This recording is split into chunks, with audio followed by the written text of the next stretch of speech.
बिस्मिल्लाहिर्रहमानिर्रहीम, अस्सलामुअलैकुम। लाखों करोड़ों दुरूदो सलाम मोहम्मद मुस्तफ़ा सल्लल्लाहु अलैहि वसल्लम और आले मोहम्मद पर। मैं हूँ उमर दराज गोंदल और आप मेरा यूट्यूब चैनल देख रहे हैं। मैं आपको इस वक्त लाहौर की और इस्लामाबाद के हवाले से जो कशीदा सूरत हाल है उसके मुतालिक अपडेट करना चाहता हूँ कि तहरीक लब्बैक पाकिस्तान की जानिब से लॉन्ग मार्च का आगाज़ किया गया है और इस आगाज़ के हवाले से बताएं तो हुकूमत के और TLP के जो मुज़ाकरात हो रहे थे उन मुज़ाकरात के हवाले से भी हमारे पास कुछ अंदरूनी कहानी सामने आई है कि उन मुज़ाकरात के दौरान क्या कुछ हुआ और अब होने क्या जा रहा है, यहाँ पे रिजल्ट क्या निकला। दूसरा, पाकिस्तान के इंटीरियर मिनिस्टर शेख रशीद साहब जो हैं वो मुल्क से बाहर रवाना हो गए हैं। इस सारी सिचुएशन के दौरान इंटीरियर मिनिस्ट्री का जो एक लिहाज से वजीर आजम के बाद सबसे रिस्पॉन्सिबल शख्स होता है मुल्क के अंदर, मुल्क से बाहर चले जाना जो है वो क्या मानी रखता है, सूरत हाल क्या बिगड़ सकती है या नहीं बिगड़ सकती, फिर लोगों की कितनी बड़ी तादाद जो है वो इस वक्त इन मुजाहरों के अंदर शरीक हो रही है, ऑन ग्राउंड सिचुएशन क्या है, ये भी बड़ा इंपॉर्टेंट है। और फिर हुकूमत के पास इस वक्त सबसे बड़ा पत्ता क्या है, क्या साद रिजवी को हुकूमत रिहा करने के ऊपर सोच रही है ताकि ये जो पूरे का पूरा पारा है वो नीचे आए। उसकी वजह यह है कि हुकूमत के एक और भी चैलेंज है, वो है अपोजिशन जमातों का। अपोजिशन जमातें भी जो हैं वो इस वक्त एहतजाज कर रही हैं। और फिर पाकिस्तान GSP प्लस स्टेटस लेना चाहता है। पाकिस्तान जो है वो फैटफ का सामना कर रहा है। कल ही पाकिस्तान को ग्रे लिस्ट में रखने का फैसला हुआ तुर्की के साथ। इस सारी सिचुएशन के साथ पाकिस्तान और इमरान खान की हुकूमत कैसे डील करने जा रही है और ये कितनी मुश्किल बन गई है इमरान खान हुकूमत के लिए, जो खुद मुजाहरे करती रही है, एहतजाज करती रही है, अब उनके लिए क्या होने जा रहा है, ये बड़ी तफसील के साथ मैं आपको बताने वाला हूं। लेकिन अगर आपने अभी तक चैनल सब्सक्राइब नहीं किया और आप चाहते हैं कि आपको मुस्तनद और बरवक्त खबरें मिलती रहें तो हमारा चैनल सब्सक्राइब कर लीजिए, बेल आइकन के ऊपर क्लिक कर लीजिए ताकि हमारी आइंदा आने वाली वीडियोस बर वक्त आप तक पहुंच रहे।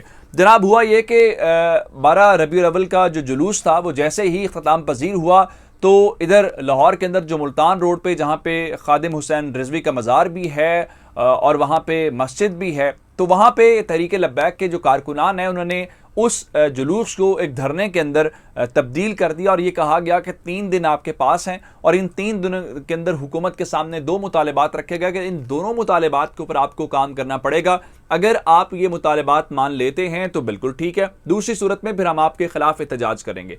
मामला गड़बड़ उस वक्त हुआ था जब नवंबर सन 2020 के अंदर, आज से चंद महीने पहले जो है, हुकूमत के नामूस रिसालत को लेके उस वक्त बहुत ज़्यादा मुजाहरे हुए और बहुत कुछ हुआ, लेकिन बाद में एक मुआहिदा हुआ गया। उस मुआहिदे के ऊपर जो वफाकी वजीर बराए मजहबी उमूर है नूरुल हक कादरी, उन्होंने भी दस्तखत किए, शेख रशीद ने भी दस्तखत किए।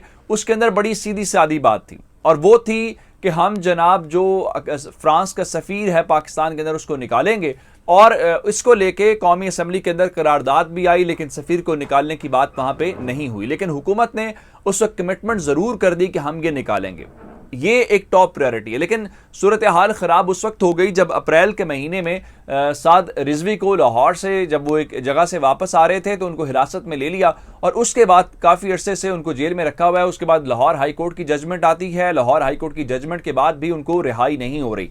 तो जनाब, 2 बुनियादी मुतालबात हैं जो सामने रखे गए। एक, साद रिजवी की रिहाई हर सूरत जो है तहरीक लब्बैक के कारकुनान चाहते हैं, और दूसरा फ्रांसीसी सफ़ीर को इस वक्त मुल्क से निकाला जाए।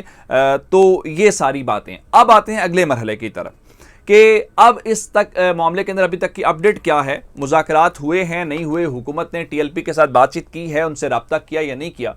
तो मैं आपको बता देता हूँ जी, जब से ये ऐलान हुआ है ऐसा नहीं है कि TLP के लोग बैठे हुए मुल्तान रोड के ऊपर यतीम खाना चौक के पास और वो सिर्फ नारे लगा रहे हैं और उनकी कोई बात नहीं सुन रहा। हमारी तलात ये है कि हुकूमत की जानिब से बाकायदा, अब जाहिर बात है वो हुकूमती सफ़ीर या हुकूमती वज़ीर तो नहीं थे, उसमें सिक्योरिटी एजेंसीज के लोग थे, उन्होंने TLP के लोगों के साथ बातचीत की है। लेकिन इस वक्त तक जो लेटेस्ट खबर है, इन दोनों के दरमियान कोई इत्तेफाक राय नहीं हुआ, जिसके बाद अब TLP ने यह फैसला कर लिया है, जो उन्होंने ऐलान किया था कि वो जा रहे हैं इस्लामाबाद की जानिब, तो उन्होंने इन मुज़ाकरात की नाकामी की तस्दीक कर दी है। और ये मुज़ाकरात होने की पहले TLP ने तस्दीक की, जिसके बाद अब ये भी तस्दीक कर दी है कि उनके मुज़ाकरात हुकूमत के साथ जो है वो नाकाम हो गए। उसके बाद अब क्या हो रहा है, उसके बाद हो ये रहा है कि TLP के जो कारकुनान हैं वो अब इस्लामाबाद से लाहौर से इस्लामाबाद की तरफ रवाना हो रहे हैं, लेकिन लाहौर शहर के अंदर और ओवरऑल पंजाब के अंदर पूरे TLP के खिलाफ पुलिस जो है और कानून नाफिज करने वाले इदारे क्रैकडाउन कर रहे हैं।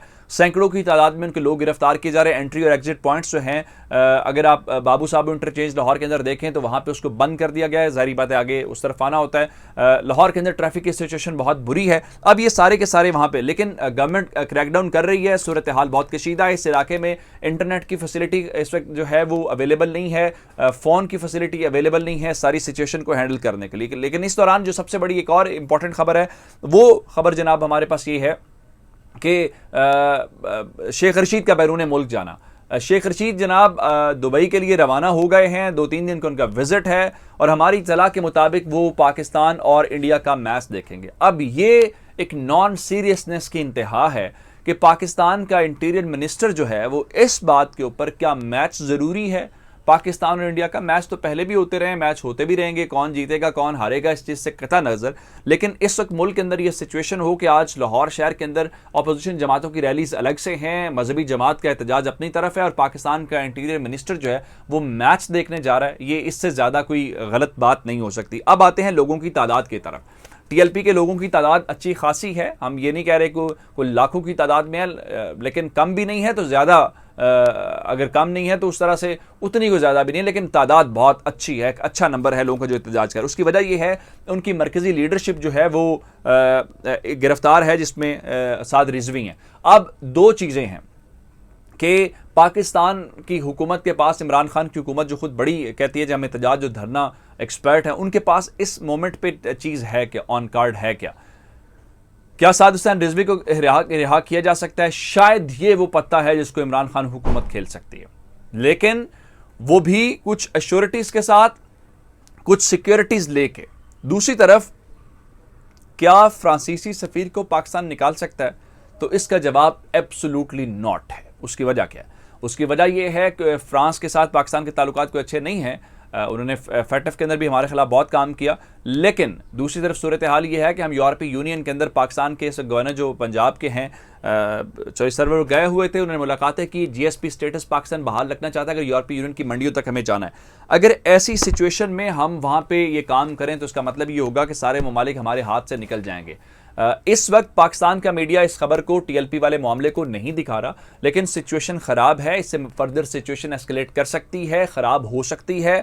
हम आपको लम्हा बलम्हा जो है इस हवाले से अपडेट करते रहेंगे। अब ये इस्लामाबाद की तरफ, फैज़ाबाद की तरफ जाना चाहते हैं। रावलपिंडी के अंदर मेट्रो सर्विस को बंद कर दिया गया है, वहाँ पर रुकावटें खड़ी कर दी गई हैं। अब देखिए कि क्या सिचुएशन बनती है। जैसे मजीद अपडेट्स लेके आएंगे आपकी खिदमत में। मुझे उमर दराज गोंदल को फेसबुक, ट्विटर, इंस्टाग्राम के ऊपर फॉलो कर सकते हैं। मेरा यूट्यूब चैनल सब्सक्राइब कीजिएगा। आपकी इस बातों का बहुत शुक्रिया। खुदा हाफिज़।